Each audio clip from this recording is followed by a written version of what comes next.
Hello everyone. Well, here's a little tip that might be helpful for you.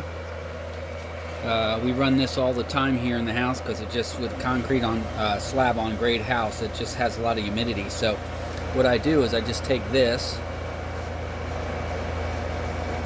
dry, not wet, a dry sponge, and I'm trying to do it while I'm watching it on the phone, and you can see that it cleans it. I used to wash it, but then you had to wait for it to dry, or then it got worse the next time it the next time it got done, clogged up. So this is the way I do it now. I've been doing it this way for several months, and it works real well.